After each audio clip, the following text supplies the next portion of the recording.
Hello, hello. Thank you everybody for being here today. Today we're lucky enough to get to speak with Kevin Hayden, author of An Old Soul. Ooh, you see it in the glare. Um, Oh, and first and foremost, I I just loved it. It was a story I read quickly. It was a romance that felt so authentic and real. It was characters that felt so authentic. And I think it touches at an era which I was born in 97, so it's not too much of an era I experienced, but an era in yeah, which I find a lot of us are becoming nostalgic of at the moment. And yeah, it felt like a really, really nice escape. And then it had a bit of a twist at the end, which I really didn't expect and honestly kind of appreciated. So hats right. off to you there. Really, really Thank like the you. direction you took it all. Thank you. A bit of a twist. Oh yeah. Oh yeah. Well, my first question, I want to kick off with I want to talk about synchronicities firstly, but it was a couple of things like that at the start of the book that clued me in that this wasn't just a run-of-the-mill romance, that there was something a bit more going on.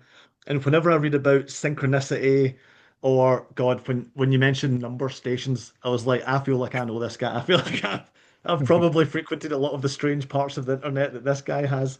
Yeah. But actually, now that I don't often see the book covers because they're submitted just in text format.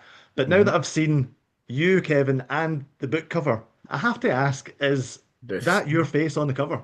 It's not. So when my artist did it, I was wondering, was he looking at my pictures and decided to do this? I'm not sure.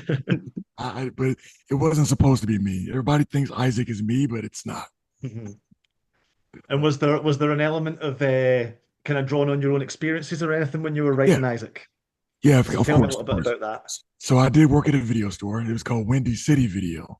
Oh yeah. Same location right there off the Dan Ryan Expressway. Um, some of those experiences, some of those characters are definitely people that have come through my life. So Sharika is a real person Mhm.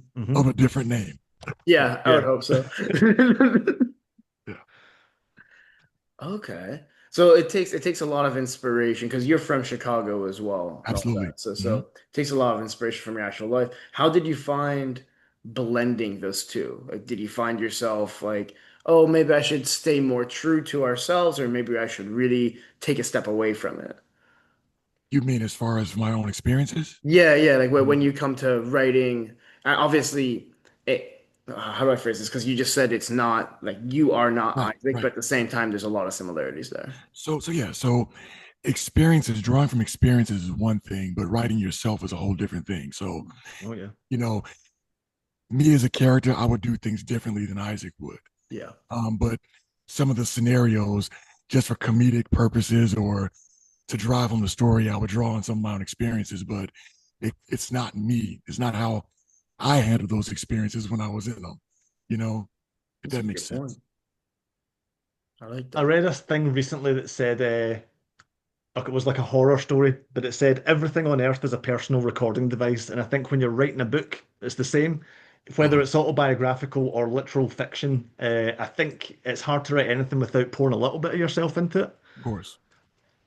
And I wonder how much of yourself is in the musical influences. So I was born a fair while before Ryan. I was 1991. Okay. So when I was reading through it, I was like, God, the music's pretty good. I wish that I could hear it. It sent me back to a couple of the ones that I put on from the era. So tell me a little bit about how your own music taste influenced it. Did you put in a lot of that as well? Oh, of course, of course. Those are definitely some of my favorite genres. I don't think I have a favorite genre. I think I Mhm. lean more towards jazz, but I listen to everything. Mhm. But the music is really strange because I'll listen to the random recording, the radio function on my Apple Music, and Yeah. Mhm. I'm writing, and I'll come across a point in the story, and then the next song that plays answers the questions I have and drives Yeah. the story. So that happened pretty much throughout writing that. Okay. And I would go back and repeat that song over and over again as I'm writing a specific scene, over Mhm. to the point where every guitar strum, every hi hat, it hits a certain point in that story as I was writing it. It's really really strange. It's a profound thing that I really enjoy doing. That's really Just cool. putting my music on and just writing. So I that's totally get that. Totally Yeah. get it. I get usually if I've got a scene or something going on in my head and I'm trying to Mhm. work through it, you pop some music on, there's a lyric or something or a vibe that you get from it, you're like, oh, that's it. That's what I've been looking for. Exactly. Exactly. I think that's titles interesting. as well. Because I'm the opposite when it comes to it. If I'm like reading or writing anything, I do like listening to music, but it can't have lyrics. If it has lyrics, my attention is gone entirely. Yeah. So it's some guitar riffs or lo-fi or something like that that kind of because otherwise I feel like you get in your head when it's just pure silence. Yeah. Which Yeah. if you're doing a weekend away, that's great. But if you're trying to be productive, it can be a bit of a burden at times. Of course. Of course. Some people are different. Some people are wired a little different than the next guy, you know? Yeah, 100%. 100%. But I cannot write without the music. It's key. It's almost like walking while you think, like I need to be doing something. There needs to be something happening to distract the noisy part of my mind so I can focus in on something. Of course, of And then course. that usually ends up feeding into it as well. And it's interesting that you said that you would find answers to these things from what you're listening to, because one of the questions that I really wanted to ask was that the story plays on synchronicity quite a lot. Uh, and did you find that there was any synchronicities happening while you were writing it? But of course, you've kind of answered that. But was there anything else like that that happened? Of course. I mean, constantly, somebody will ring my doorbell or something Hmm. and there'll be a package from some random place. And I'm like, oh, there's a character name. There's the name I'm Yeah. looking for. Yeah, It's yeah, yeah. constantly the entire book was written off synchronicity. I can be honest about that. So then I That's really cool. from there, would you consider yourself a planner or a pantser? Pantser, Oh, absolute pantser. nice. I think it's pretty clear, right? Yeah, yeah. So then as you are writing, the if you're watching the interview about the book, just go and read the book and then come here afterwards because spoilers. But Okay. when you get to the twist, two-thirds of the way in, was that planned? Was that always going to Yes. happen, or is that just That a spur of the moment kind of decision? that was the initial the seed. That's the idea. Is Hmm. like, oh, if this happened, how weird would this be for someone if Oh, they that's cool. were to find out that we can do spoilers. Yeah, go for it. Oh Like, yeah, yeah. Let's details. go for Yeah, it. when you find out that your world is not real, and I think a lot of us toy around with this all the time. We go, what if we're Hmm. living in a simulation right now? Yeah, yeah. That's a Yes. question that's been a hot topic lately in the last decade or so. What if we're living in a simulation, and what would you, how would that affect you? Mhm. Would you say the hell with it? Let me, all right, get me out of here, or would Yeah. you, keep save my world? What would you do? Yeah, like to what extent is ignorance truly bliss? Yeah, of course. Interesting. I think so I wanted to ask you, Kevin, do you think we live in a simulation? 50-50, right? 50-50, yeah. 50% chance that we are, 50% chance that we're not. So, I read you're familiar with the brain in a jar discourse, right? yeah. Mhm. I knew you would be, man. Right. So Yeah. I read a thing recently that really unsettled me. That said that given that your brain is encased in a jar, your head, and that all your sense perception comes through eyes, nose, ears, whatever, that you effectively are a brain in a jar, and there would be no way to tell otherwise. And I stopped reading what I was reading at that point and went and had a long think about that. Yeah. But I got that. I got that when I was reading this, and it's one of the things that made me really want to include it. I feel like it's been a while since we've had a really good stop and make you think sci-fi Yeah. Mhm. that catch. It's like a stealth sci-fi book. It doesn't feel like sci-fi until, like I said, until the twist comes in. I was like, Mhm. I knew That- there was That's something weird going on. that's the big one is I just thought it was a quirky romance novel for the first 150 pages. And I was like, well, wait a second, something is fishy. And you had the little foreshadowing moments here and there Mhm. about like her getting called away and stuff. And you're like, Oh yeah. Mhm. it's in the 90s. You can't just look up if this place is real. You can't just Mhm. like you don't have all the access in the world at your Yeah. fingertips like we do now. And it was interesting to kind of see that dynamic play out as well, because I think especially younger readers, as myself, might not have experienced a life like that. Yeah. Of course. And I kind of wish people did the detective work with the different breadcrumbs that I dropped. Yeah. I was Hmm. hoping people would stop reading, run to Google, and find some of these things because there's a lot of clues, even in the music, the lyrics. If you listen to the lyrics, Yeah. they will cue you in that there's something going on in the Do you background. Do you think, at least in your eyes, the best way to read this book would be with the playlist playing in the background? Are there certain like songs that relate to certain chapters? So obviously everyone reads at different speeds as well. Right. Well, I don't think you necessarily need to have the music going. I mean, a lot of people just refuse to stop reading to go look up a song, you know? Yeah. Yeah. Once you're in the But zone, you're in the zone. I think in many of the cases in the book, I think I clue the reader into which songs to clue into. Like Mhm. Hmm. there's a song playing and it's more mood, and there may be another song playing where it goes, it'll really kind of freak him out. And then that's the moment I Hmm. want you to go, hang on, there's something going on here. So Mhm. Computer Love, for example, Yeah. that was the Hmm. first. And then Yep. there's a Cool and Gang song called Misled. That Yep. song right there, every lyric in that song is kind of foreshadowing what's going on with Isaac That's really cool. and with Noah. Yeah. I know we featured stories in the past that have play associated playlists, but I don't think it's ever been done to this extent. Hmm. At least from our featured stories. Steve, you can Yeah. correct me there, but I think this Yeah, is no, I think the so. level of it. It was it's maybe just because I'm a child of the 90s, but I really loved all the musical references. I think it was almost like supplementary material. And because I know quite a few of them already, I didn't quite have to go and look them up. Yeah. Same with Yeah, the and breadcrumbs that you were talking about. Like it's things that I'm familiar with. Like I remember listening to number stations with my friends at 2 in the morning and Yeah. things like that. Yeah. Be like, oh, it's so spooky and stuff. It's And very so seeing spooky. all this Yeah. stuff brought back, Hmm. it was a real product of like I know it was set in the 90s, but there was a real sense of early 2000s internet culture Hmm. going on through the whole thing. Yeah. And I'd imagine Kevin, you and I are probably about the same age thereabout, or probably have a lot of similar influences from the early internet and stuff. Yeah. I But how appreciate much that. was that? I was definitely born before the 90s, but Yeah, you maybe got a slight lead on me there. yeah.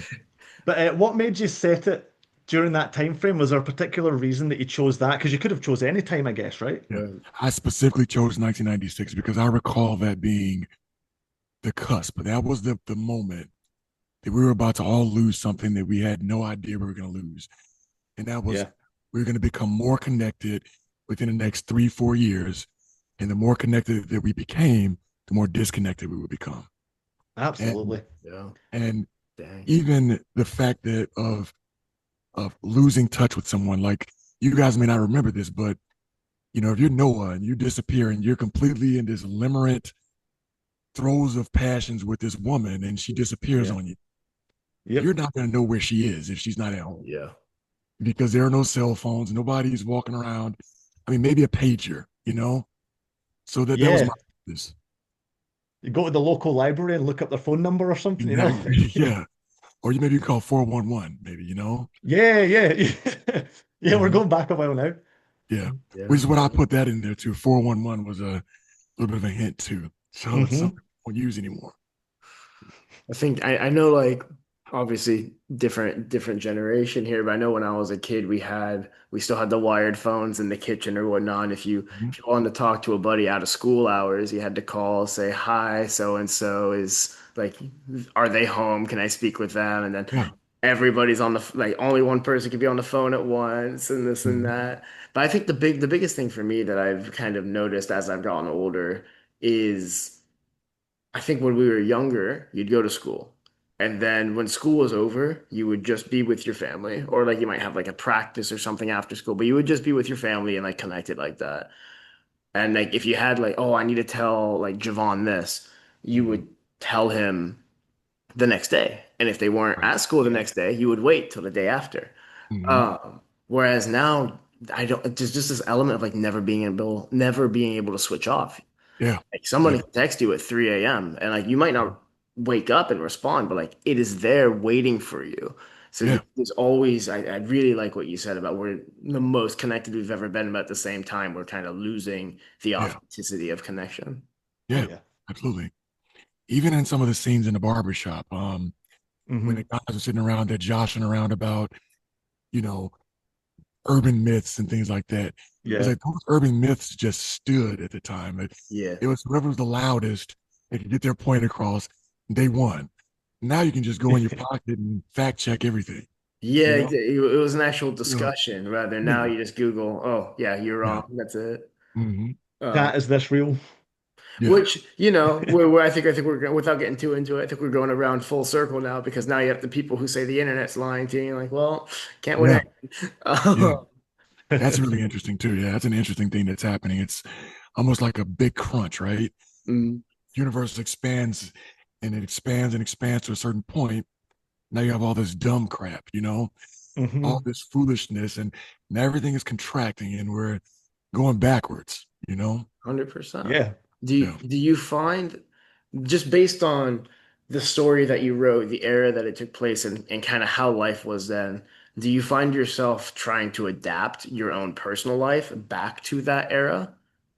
I wish I could say yes, but no, I think I'm just as much of a addict to the stuff that we're doing. I'm on the social media, I'm on the YouTube, and every time my mind flips to the next thing, I'm off looking up something else. I Yeah. wish I could do it, but we're all in the throes of it, right? It's fun to think that I could switch off and do that, but it's harder than you think, than most Yeah. people think. So It's that's like a why fish it's trying kind of not to have anything to do with water. And you're exactly, surrounded by it, you're exactly. immersed in it. It's almost like you have no choice. It can be done. It can definitely be done. Yeah. But even when I leave for a week, I'm like, oh crap, I'm going through withdrawals, like Yeah. and back to civilization. Well, I keep it's my also rating. because I was out camping for the weekend without service, and I get back Sunday afternoon. It's like lo and behold, it's not like everything. It's not like things stopped for those 3 days. Like things build up. You got to catch up on emails, Exactly. on texts, and this and that. It's like on one hand, it's great. Like you have people who want to contact you. On the other hand, it's like, well, to what extent was it really a vacation if you're going to come back and then do twice the amount of work to play catch up? Yeah. Yeah. Um, but if so, one of the questions I wanted to ask about the story was if Isaac took a lot of inspiration from you, where did Noah come from? Oh, So there's yeah. a lot of, and that back to what Steve was saying earlier about Hmm. there's a little bit of all of us in every story. Mhm. I think that the same to be said about every character we write. Okay. Oh, yeah. And I think that every character in there had a part of me in it. And Noah was another one. And this may surprise a lot of people. It's from Isaac's point of view. Right. Hmm. But if you really look at the story, most of this was written from a very Noah centric standpoint.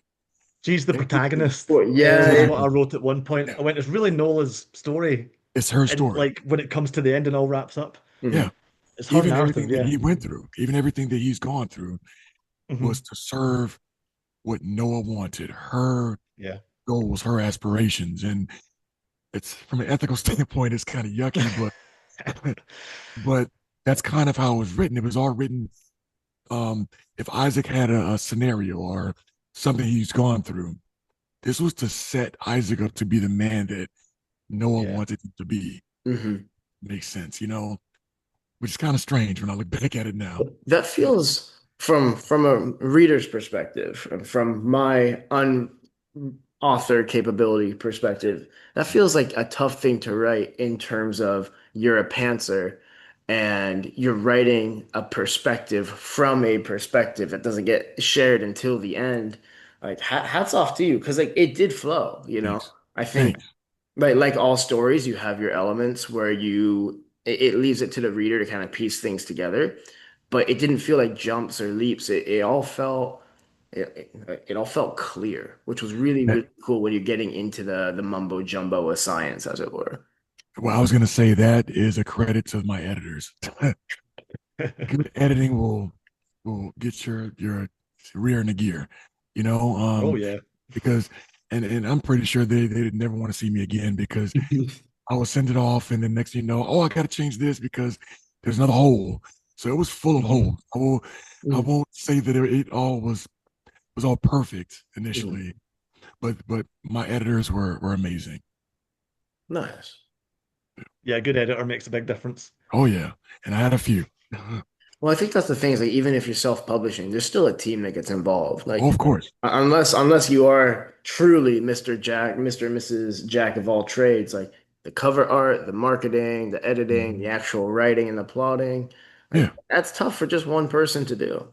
absolutely, Hmm. absolutely. And if it's something that you can invest in, Mm. get a good vetted editor, it makes a difference, huge difference. So one of the things that I wanted to ask about was when I was reading through it, I like to always kind of pick up little bits of DNA from other things and have a think or a guess about what the writer's drawn on or what they like. So I'll throw out some names of things. You tell me how accurate I am, right? So obviously Mhm. there's a little bit of the Matrix in there. Of course. Any of the Dark City at all? No, no Dark City. You've Maybe a never little. seen?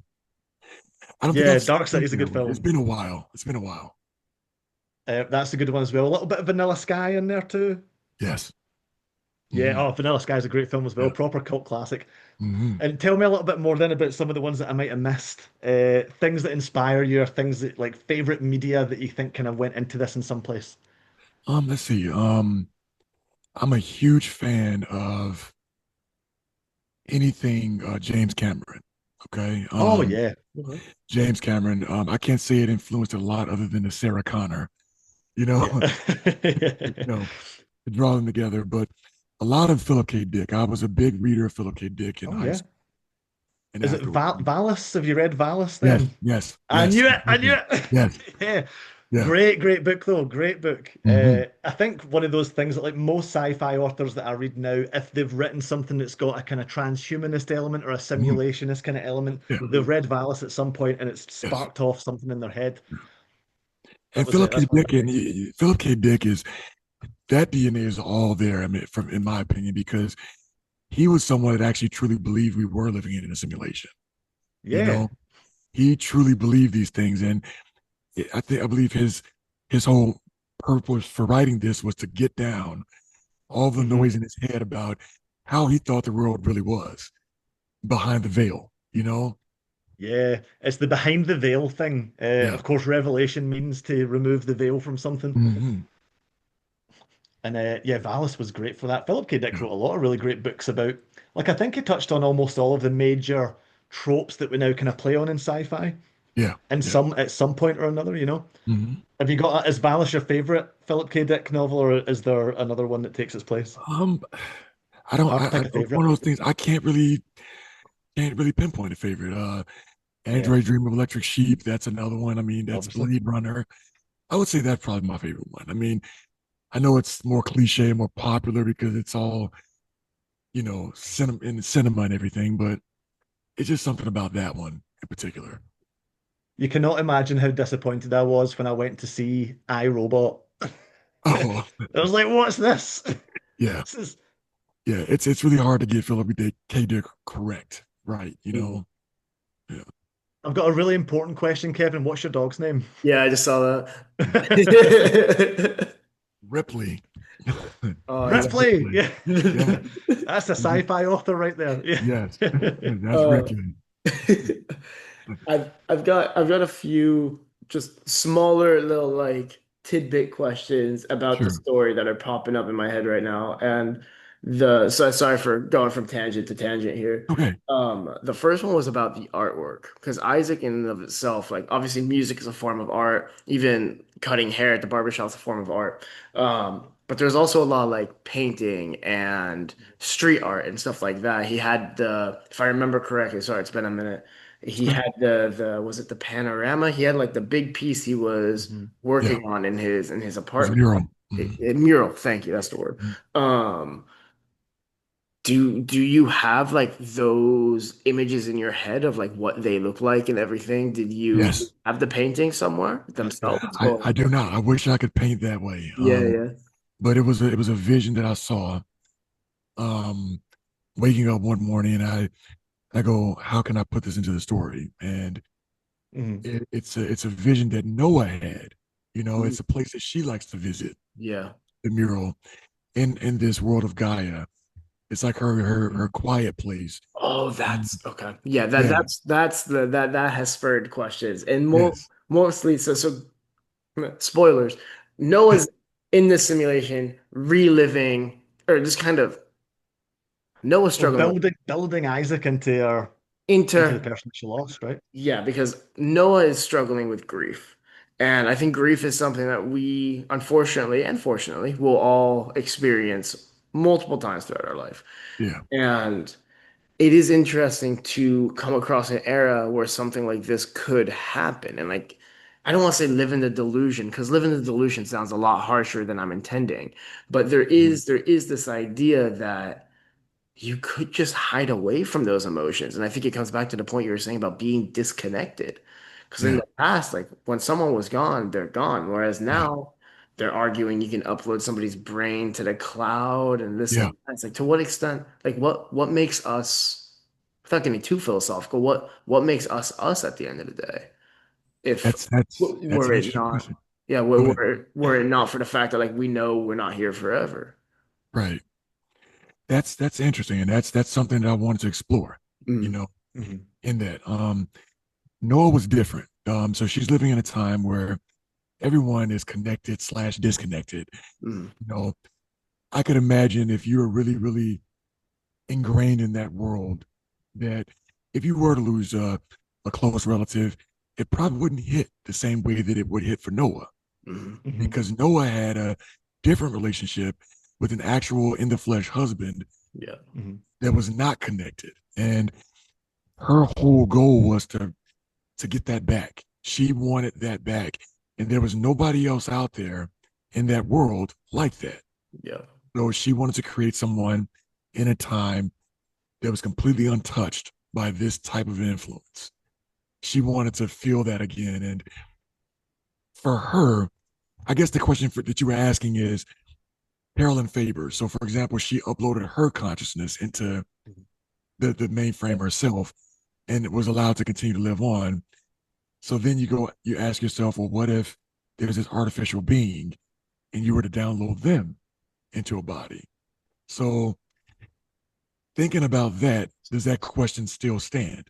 You know, yeah, Yeah. if you would upload someone that is living into the mainframe or into Gaia and can spend time with them, are they not any less human if they were able to be encoded with complete fidelity to what they were in the world? I don't know. I mean, does it kind of make Well, sense? Mhm. yeah, and I think that's what makes, at least for me, sci-fi is one of my favorite genres. I Yeah, think that's what makes it so unique and interesting is the fact that sci-fi stories written in like the 50s, 60s, 70s, 80s, 90s were kind of all predicting yeah, the time we live in now and what the next 30 years looks like, which is terrifying because like don't get me wrong, some are completely off base, but the yeah, fact that some aren't is just like, oh shoot. yeah. I know. I know. Yeah, and Can it's I the ask most quickly? concerning ones that are pretty spot on too. Yeah. That's the thing. Yeah. Yeah, go on, Steve. You haven't seen a show called Pantheon, have you, Kevin? No, I have not. I You got to should check. watch Pantheon. I think you'd really like Pantheon. People upload themselves into the Matrix kind of thing, and that's Yeah, like the seed for the whole story, and then it goes way off base after that. It's yeah, pretty good though. yeah, I think I liked it for the same reasons that you'll really like it. yeah. Wait, is that the one on Amazon Prime? I believe. It might be. I'm not sure where it Okay. is now. It Yeah, got messed around a bit, yeah. but it's an animated show. Okay. It's not quite anime, but it's similar. It's like Western animation, but it's really really good, Gotcha, gotcha. and the music's phenomenal in it as well. Yeah, So as we're coming close to finish time, so I don't want to yeah, rattle on and leave us cutting off halfway. I'm torn between asking you about writing a love story because I thought the love story in this was great, Yeah. and thank you. also asking you about what you're doing next or what your next thing that you're working on is. So I think we'll We, go with we that one. we got time. No, we got time with both. We can do both. Yeah, we can. Both? Yeah, Okay. you Phenomenal. got 6 minutes. Tell us about writing a love story, and I'll like throw up my hand in like 2 minutes. You're fine. Yeah, Good man, love stories are yeah, hard. Yeah. yeah. Love stories are, and I don't think that, I think it was meant to be a love story from the get-go because it was about a virtual person with a non-virtual person. Mhm. Yeah. And I wanted to explore love, and there is probably no stronger emotion, and I wanted something that would feel tragic, you know, Yeah. and I really wanted to drive that home, and wanted to explore some of the ethics beyond what it's like to love something or someone that may not quite be an organic being, Mhm. and then Mhm. being faced with losing it, because all love stories are about finding love, keeping love, and being faced with losing it. And I Yeah. thought it'd be perfect, you know? I thought the whole book, I wrote this in my notes while I was reading it. I wrote the words like steeped in pining and longing. There's Yes. so much Yeah. pining and longing in this. And I think Yes. anyone who's been in love and has had someone go away or travel or work abroad or something like that or been away from them knows that feeling, and it Mhm. evoked that so heavily for me. There was a Thank couple of you. times when I was reading it and I was like, God, this feels terrible. Yeah. I remember what this feels like. It's a horrible feeling, but it Mhm. captured that perfectly, I thought. And Thank you. it's also And it steep. keeps you on the hook, the whole time. It keeps you reading it to see what happens with them. And it's Yeah. also steeped in that reality we were just talking about how like Mhm. when Noah goes away for 3 weeks, it's not like you can just text her. Like she's gone Yeah. for three She's weeks. gone. You have to continue your life and Hmm. you don't know if you're gonna see her again because if Yeah. somebody's this wishy-washy, sometimes Mhm. it is easy come, easy go. And that's a tough reality that I think a lot of younger generation people don't truly understand or Yeah. have experienced. No, no, it's, and I think some of us that are a little older, we remember that time. We remember being in Mhm. love or, being infatuated, and then you're calling and then there's no answer on the other end. It's like, oh, where Yeah. can she be? Is Yeah. she with Yeah, someone else? Is she, you yeah. know, this is before the term catfishing even came up. This is like, is she Oh, catfishing yeah. me? You Yeah. know? Especially So, meeting someone online in the 90s is very yeah. different from meeting someone online And it today. was a little taboo back then. Like I remember having my first Oh computer yeah. back those times, and you run across somebody on AOL, and it's like, I'm not telling them Hmm. I met her on AOL. I'm gonna tell them we met at the, you know, at the You bar met or a big something. hairy man, yeah, down the park. Come and take you away in a van. I Yeah. remember I had an internet girlfriend when I was 13 and my dad banned me from the internet. Oh my God. Like, Yeah. I'll get you. but that's not happening. Yeah. Um, yeah, I think back to that, like there's a lot of taboos around it, and it's interesting to see Mhm. how it's evolved over Oh time. yeah.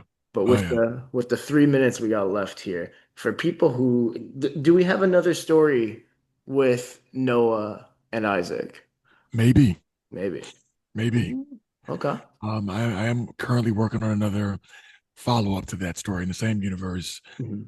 Um, Not that it's a book too. I think it can stand alone on its own, but it's going to be kind of a prequel because it's before Noah's time, and Oh. there's a character Mhm. that is hinted at in Old Soul Mhm. about his evolution after a couple of the world wars and Yeah. the rise of Carolyn Faber and the whole Gemini Corporation. So Okay. yeah, I thought Carol and Faber might be where you'd go with the sequel. I thought there's a oh lot there yeah, that doesn't really get unpacked. yeah. And I'm just going to throw this pitch out there, but I would really love to read a story about like a time loop almost of like sort of simulated person having to go through the same things over and over again until they get it right or something like that. But I'd love to see what you come up with. Well, I got There another should. one. There's two stories coming out, and there's another one that's gonna Oh, nice, do exactly that actually. nice, Hey. nice. There Yes. may be a little bit of a quantum time travel element to it, so we'll see. Oh, we Okay. love a bit of time travel here. We Yeah. love a bit of time Yeah, travel, don't we, Ryan? yeah, because we got to understand, they're dealing with quantum technology, right? And Mhm. Hmm. yeah, Uncertainty. Yeah. yeah, I think time travel is such an amazing genre, but it's so easy to mess up. yeah, it is. Oh yeah. That's my only thing. Like Absolutely. I'm such a literal reader that the moment I get confused, I'm like, Steve, I don't know what's going on. Yeah.